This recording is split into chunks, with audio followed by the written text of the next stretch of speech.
What is up, conscious monkeys? Welcome to another episode of Catch Up with Clayton. As always, I'm Clayton. I'm your host. I'm here. Still Clayton. And today is June 1st. Wow. We are in the month of June. June number one. Time is flying by, guys. Hopefully you're staying present. I mean, no time like the now kind of thing, right? Maybe that's making time go faster. I don't know. I mean, I guess it seems about right, but so much has happened. I'm rambling. You guys don't want to hear about me and contemplating time. What we can talk about, though, is I want to talk about the Mission Impossible movies with Tom Cruise. I found this really fascinating because I've watched a couple of them in the past, and a new one came on this week. And for those who don't know, Tom Cruise basically plays this secret agent, and he doesn't really do too much like he kind of like leaves a life of solitude, and not solitude but just a quiet life, and then whenever some world ending catastrophe is about to happen, he gets like read in, he gets briefed, and then he basically gets put out there to figure out how to solve it. And what occurs is, and what makes it quote unquote mission impossible, is that these missions are like insane. Like, he has to go to some remote destination, figure out where nuclear bombs are going to go off, figure out where the nuclear bombs are going to go off, then only has like a brief window in which he can actually defuse the bomb. And then, there's a bunch of just other crazy shit that kind of gets lumped into it. And to me, I saw so many parallels kind of with my life and then just the life as a whole. It's like, okay, what's the goal? The goal is to not allow this, nuclear catastrophe to wipe out a third of the world's population. Okay, cool. Now, let's focus on what we want, okay? We don't want that to actually happen. And so then they create kind of like this general plan of, okay, what are we going to do to make sure? Let's make this general plan.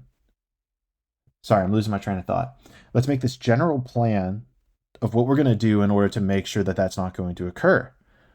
Well, the plan starts rolling out. They're kind of doing all the things. And then, of course, as life, new shit comes up that changes the thing. So, like, in one aspect, they had to find the detonator that was going to set off these nuclear bombs. And the guy who has the detonator gets into a helicopter. Well, the helicopter takes off, but he has like 15 minutes to get to him. So then he like gets a rope from the other helicopter. And then he needs to take this helicopter and find a way to like smash the other helicopter to ground it. And then he's able to like, it's just this crazy shit, right? And a piece of it is like, okay, this doesn't really like, this is so crazy, right? But what I think it realizes and really highlights is the idea that I've kind of talked about before, where you just really need to see 2 feet in front of you. You don't need to figure out everything as you go along. You really just need to focus on like, what is the one barrier? What's the one obstacle? What is this one challenge that I need to accomplish and overcome in order to get to that grandiose picture in life? Like, the thing is like he needs to get to the remote that's in this other helicopter. Well, step one is you need to get into a helicopter yourself to get there. How are you going to land it? It's like an I don't know, but I'll figure it out when I get there mentality. And it's so wild to see this movie unravel kind of in this way, because people lay out what the plan is, and then you have all these different minds saying, oh, that's impossible, that's not going to happen. And obviously Tom Cruise, being the central lead figure, is like, no, like, this is what is going to happen. It's not that it is impossible, it's just we'll figure out how to make it work. And I think that's just such a metaphor for life. It's a metaphor for any situation or problem that you're trying to solve in your life. you know are you trying to become a successful podcaster? Are you trying to become a successful YouTuber? And it's like, to what extent are you going to put all of your eggs into that basket and make it work? Like, for me, for instance, I'm starting to hit a breaking point with, money coming in, essentially. But I just know that if I keep my vision and keep pushing, it's like the universe isn't going to succeed to the universe isn't going to collapse around the person who is dead set on their vision. Like, it's going to make it work. And I know that this is a movie, but the real life parallels are so real to me. It's like right in front of me whenever I see these movies now. It's like, I have nothing to worry about this podcast. I have nothing to worry about with regards to it being successful, because I know that it is going to be successful. I know that it's going to work. doesn't matter to me if somebody comes up and wants to throw in all these negative things. Oh, you need to think about a business plan. Oh, you need to think about this. Oh, you've been doing this for 10 months now and you are only, at this level. It's like, it doesn't fucking matter. As long as I'm keeping the vision and I'm true to myself and where I'm seeing that this thing's going to go, it's going to happen. It's just like the more challenges I face, the greater reward. It's like you want to stop a nuclear bomb from going off. You want to stop two nuclear bombs from going off. Like, it was him and three other people. It's just like you need just a small crew around you, and you're going to make the impossible possible.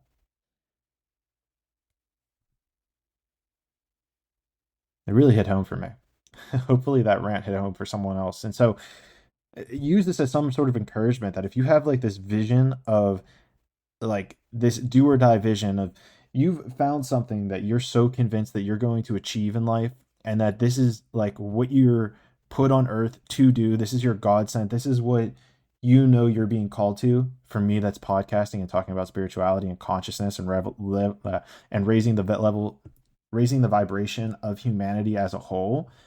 That's what I'm going to do. I'm going to put all of my eggs into that basket because I know that is the basket. I can just feel it as I'm even talking to you guys now, as I'm relaying this information. It's like, this is my basket. This is what my thing and purpose is to give to the world. And furthermore, I guess I just realized this as I was just listening to the Joe Rogan podcast with Mr. Beast. And if you guys don't know who Mr. Beast is, he's one of, if not the biggest YouTubers on YouTube. And he basically was telling his story about how he became big, and it was the same exact shit. He had been doing it since he was like 13 years old, and whenever he graduated at 18, his mom was like, "Okay, you're either going to go to community college or you're getting kicked out of the house." He lied about he quote unquote went to community college. He made it seem like it was.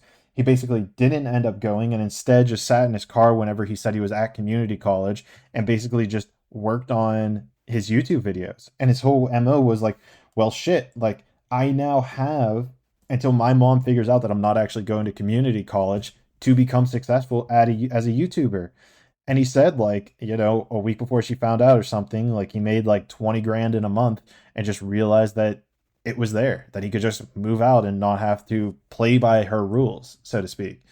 And it goes back to the whole testament of he did this thing whenever YouTube wasn't that big of a thing. People really weren't making money, and he just knew he knew what his basket was in life, and he just committed to it. And then the universe was like, fuck yeah, this kid figured it out. He's committed. Here's your reward. And now he is at the top of his industry because he followed exactly what he knew his calling was and just felt it. And it's really, I'm honestly feeling my body vibrate just because I know the amount of truth that's in this. It's in that Mission Impossible movie. It's in that Mr. Beast movie, video, life, whatever podcast. And I feel it within my own podcast. And so I'm being honest, I'm starting to tear up a little bit right now because I just feel the truth in that. And I don't know. I just wanted to give that lens into somebody else's life. So, if you've never seen what that looks like, take these lessons and go listen to that Mr. Beast podcast and apply this metaphysical structure of reality onto that podcast. Go apply it to the Tom Cruise movie.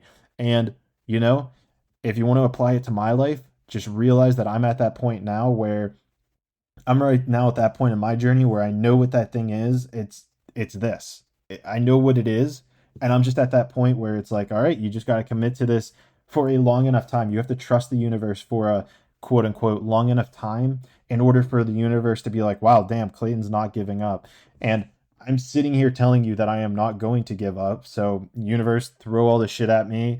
Let's fucking do it. And be careful challenging the universe because I know that it will it will listen to all of your words and everything you tell it. So, be careful with that. But I'm comfortable telling it that because I'm ready for anything that it's going to throw at me. I'm ready for the obstacles in which I'll need to overcome. And maybe this is a perfect segue into another thing I have on the list, which is the episode schedule might get a little clunky in the month of July and August. And this is because of me going to Costa Rica and Peru for the month of July. And then whenever I get back into Pittsburgh, I'm actually going to a bachelor party. So there's going to be a solid 5 weeks, I think, 5 or 6 weeks where I'm just like on the move. I'm going to still keep trying to do these catch up with Clayton episodes, but I'm really going to be falling into my intuition, and I'm going to really try to figure out how I'm able to expand this into something bigger. Look, don't get me wrong, I still absolutely love doing the episodes, and they're going to be back, and I'm going to continue to do them. I just, kind of need to pivot in order to accommodate for the situation that I'm getting placed in. Well, I'm placing myself in it, right? But I need to, in order, figure out a way to, keep releasing podcast content, but it just might get structured a little bit differently through that month. And we're gonna just try new shit. Maybe you guys will like it, maybe you won't. I don't know. I'm just gonna follow my intuition because it's not led me astray so far. And so I'm just gonna be pushing that path. There might be some like different like little changes that you see. This actually comes into another point of mine is I might try doing some like Akashic readings. Because now dot dot dot drum roll please. I am now a certified, officially licensed Akashic Records reader. I've identified my pathway. I'm able to connect to my divine guidance system. And look, anyone can do this shit. Like, there's nothing special about me. I literally just said yes to the universe whenever it offered me this opportunity. I can put you in contact with people who would teach you. I'll put you in contact with my teacher if you're interested.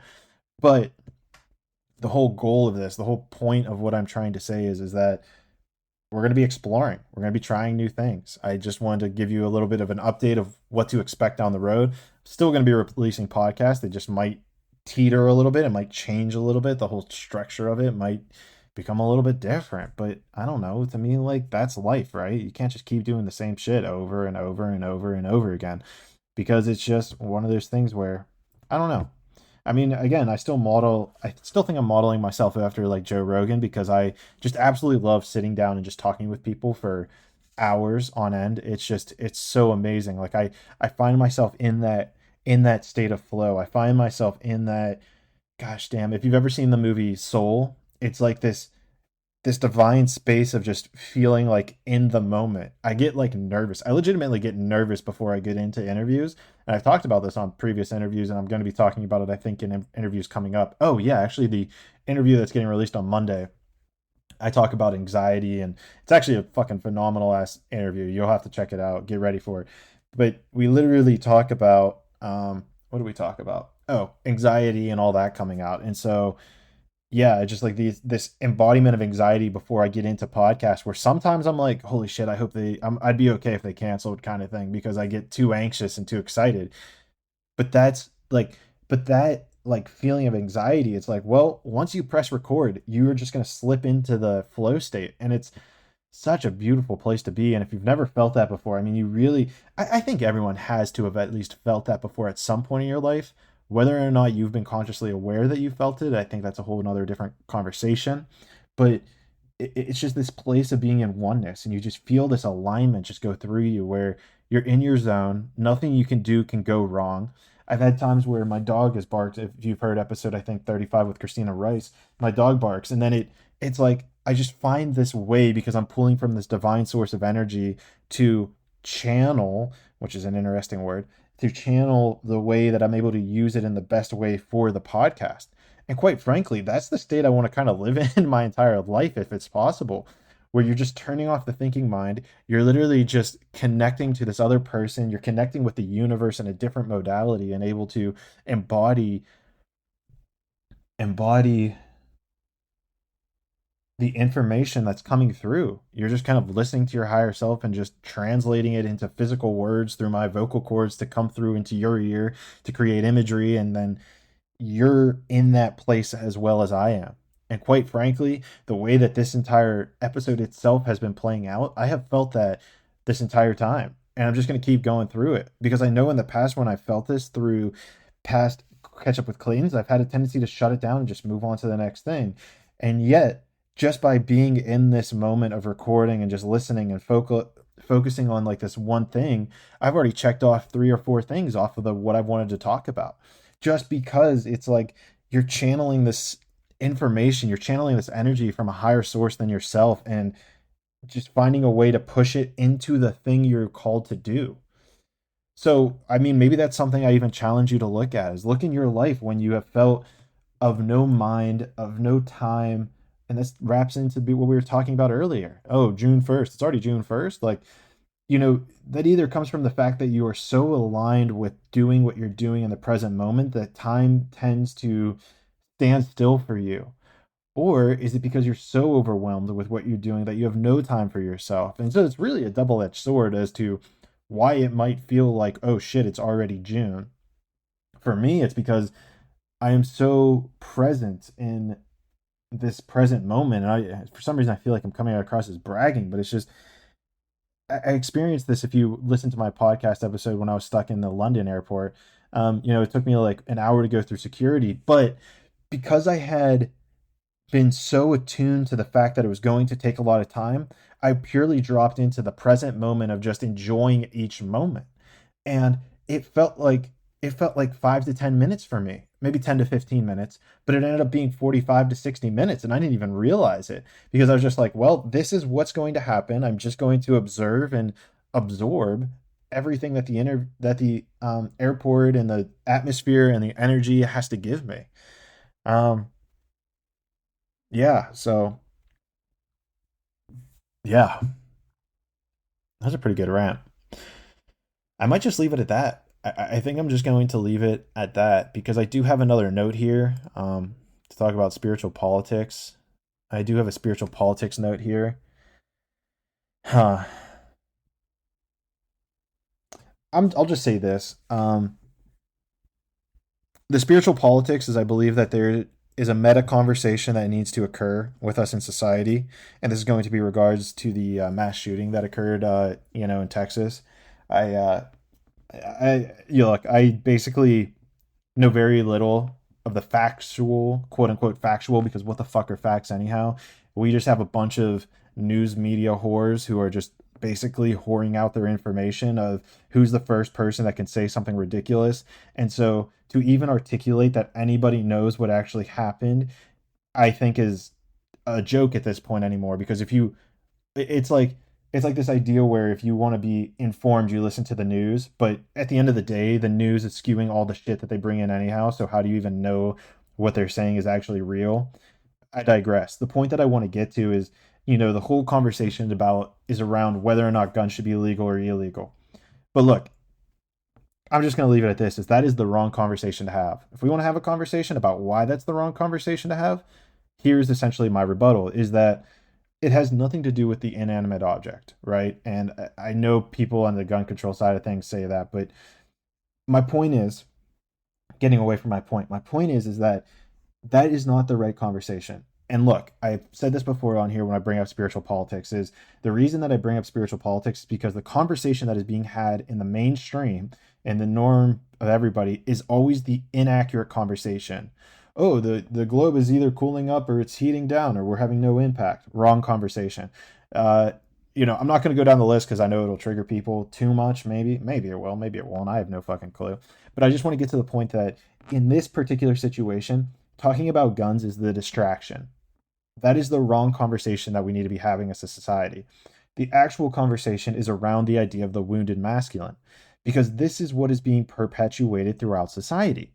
We have an entire generation. It's probably the last 4 or 5 generations of men have been brought up in a society that tells them to suppress their emotions, suppress their feelings, don't feel into your feminine. If you fall into your feminine, that's weak. And look, if you want to hear my story as to why I have bought into the wounded masculine ideology, go look at a past, it might have been 2 or 3 weeks ago.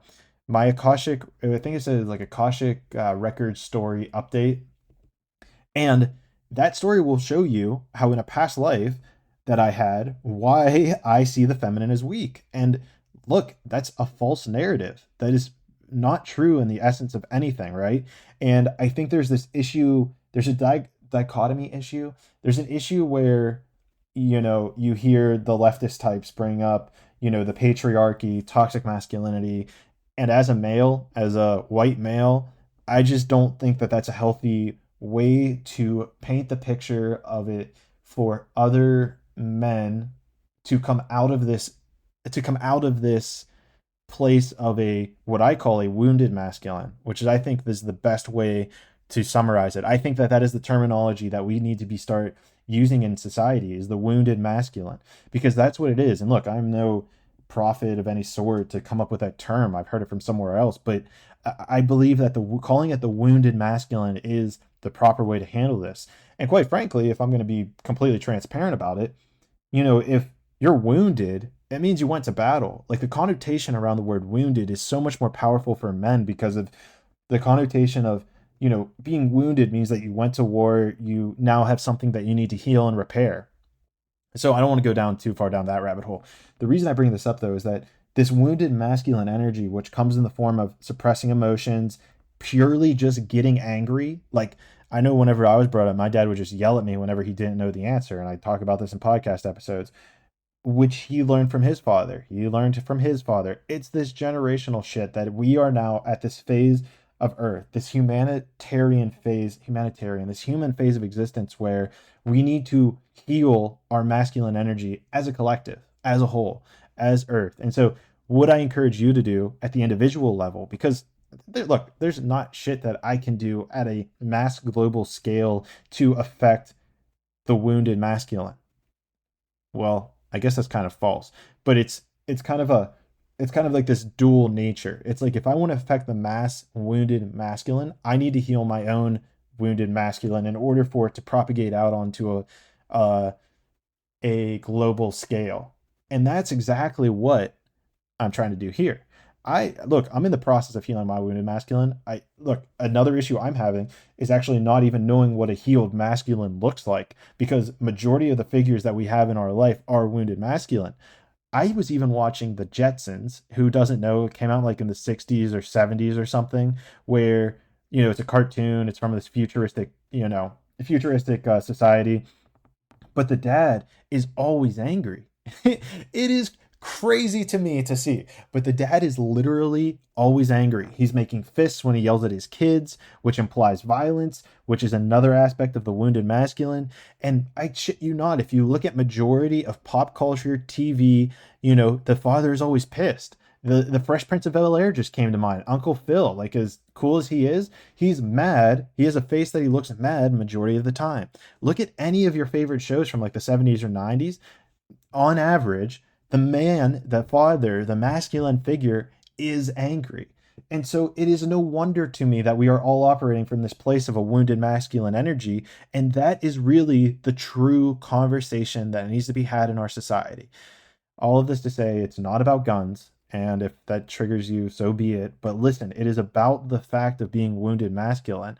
It's kind of interesting because I guess a gun is a pretty masculine object, steel, war. It has a lot of masculine energy to it. And so that's what's being attacked. And so you know, maybe that is the conversations that's being had at a different level. But I guess I just want to extrapolate it out that if you heal your masculine energy, it's like we're not going to be talking about guns anymore. And I think people talk about how this is a mental health issue. It's a mental health issue. And look, I'm all on board with that, but let's get more specific about the mental health issue that it is, which is wounded masculine energy. And look, if you're a female listening to this, I truly believe that there becomes this dichotomy at play where I think that we all have masculine and feminine energy within us. So just because you're a female, I do not believe that it absolves you from being affected by wounded masculine. Now, I believe that there's probably more men in society. I believe that it's probably more advantageous to just try to communicate my words to men because that's what I relate to. And I guess I want to be hesitant on any sort of feminine discussion here because I really don't know exactly what it's like to be a female. I know in most of my past lives I've chosen male, and for whatever, I guess I like being a male. I like men. I that sounds weird, but I guess my soul likes being a man. But that's, I mean, the thing. I mean, obviously I can enjoy the beauty of women, but where I'm trying to go with this is that there's certainly something within the fact of being a man and falling into your being a healed masculine. Like we need to work on that. I really don't have all the answers. I can only work on myself, and that's what I'm encouraging everyone else to do. Purely just work on your masculine energy. See where you're wounded in your masculine. Why is it that you cannot fall into your feminine? Why can you not fall into intuition? Why do you have to be logical about everything? And honestly, this kind of goes back into what we were talking about earlier in the podcast, is the fact that you can have kind of this like general plan, which is a masculine characteristic, but then whenever you get into the plan, you need your feminine. You can have this general idea of what your podcast is going to sound like and be like. You can take all these notes, and that's the masculine. But then now, whenever I'm sitting here riffing to you guys, just kind of going off the top of my head, I am more now in my feminine intuitive state. So, damn, I must be doing some solid progress with healing my masculine and feminine, because I feel like that is a consequence. The consequence of having a healed masculine and a healed feminine is to sit here and be able to articulate the way that I am. Wow. So, look, again, I try to say that as humbly as possible. I'm not trying to come across as holier than thou or anything. I truly believe that if I figured this out, anybody can. And hopefully, the words that I am putting into this microphone that are coming into your earbuds right now actually helps propagate this healing that we need to do at a mass level. But in order to make that healing at a mass level, you have to do it at an individual level, which then comes to my point that if I'm able to do it, put it into this microphone, it now gets broadcasted out to my audience, and then you guys can hopefully broadcast it out to your audiences, which then heals us at a mass level. Wow, that was cool. um, while I've got you here, I'm just going to put this at the end of here where I have actually got the app coming out soon. It's actually out on the Google Play Store right now. Search Traveling to Consciousness. Working on Apple right now. The website's live. Also, expect ads in this upcoming episode because I do want to start pushing people to support me, support the show. I mean, I want to be able to reinvest this into the show itself. I really don't give a shit about becoming a 5-time fucking landowner. I don't know, whatever you want to say. But my point is that I want to be able to reinvest in the show, reach more people with this type of messages. So, the best thing you guys can do is A, share, and then B, subscribe. Also, I do want to point out that if you do subscribe via the website, travelingtoconsciousness.com, because prices will be 15 to 30% cheaper than they are on the site or on the app, because on the app, the big boys need their money. So yeah, go on to the website to order, to buy. I get a higher profit, you pay less money, we all win. So go on the app, go download the app, go on the website to make any purchases. There are also more purchases available on the what are we calling it, the website. So yeah, a whole bunch of awesome content. I'm going to be expanding it out to more. There's options so that you can get the cheapest version now. You just have to pay a one-time fee if you'd like. And just, I'm going to keep producing because, guys, this is what I was fucking sent here to do. As we were talking about this earlier in the podcast, I was sent here to produce podcast episodes. I was sent here to, maybe a portion of it is to awaken the wounded masculine, because I think that's a huge issue that's plaguing our mental health in our society and going unacknowledged. Maybe that's on purpose, maybe it's not, and maybe that's for another podcast episode. Who am I to say? All I am here to say is let's keep growing together and let's keep doing the healing that we need to do. We got this, guys. See you in the next podcast. Wait, that's not how I end it. Thanks for listening. Oh, let's keep growing together.